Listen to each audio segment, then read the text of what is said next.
నేను క్యాంప్కి వెళ్తానని వచ్చేటాడు సాయంత్రం అవుతుంది. ఇంట్లోనే ఉండి ఎక్కడికి వెళ్ళకు. సరే అమ్మా. ఒకవేళ అమ్మ వచ్చేసరికి ఇంట్లో అన్ని పనులు చేసేస్తే పక్కా హ్యాపీ అయిపోద్ది. ఇంకెప్పుడు తిట్టదు. సరే చేద్దాం.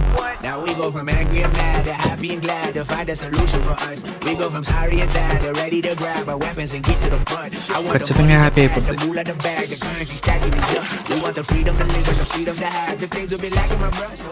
అమ్మయ్య మొత్తంగా అన్ని పనులు చేస్తాను. ఇంకా అమ్మ తిట్టడానికి ఛాన్సే లేదు. ఖచ్చితంగా సర్ప్రైజ్ అయిపోద్ది. అబ్బబ్బబ్బా ఏం బస్సులో ఏటో కానీ ఫ్రీ బస్సులు పెట్టారు కానీ అస్సలు ఖాళీ లేదు. మంచిలు తీసుకురా వెళ్ళి. ఇదిగో అమ్మా, ఇంకా మెచ్చుకునే టైం వస్తుంది. అవును, మేడమే బట్టలారేసిన తీసావా?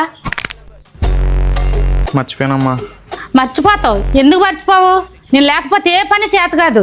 ఫోన్ చూసుకొని ఉంటున్నాను నేను వచ్చేటప్పటికి. ఆ ఫోన్ ఉంటే చాలు. నేను లేకపోతే ఇల్లు అల్లకొల్లారం చేసి వదిలేస్తావు.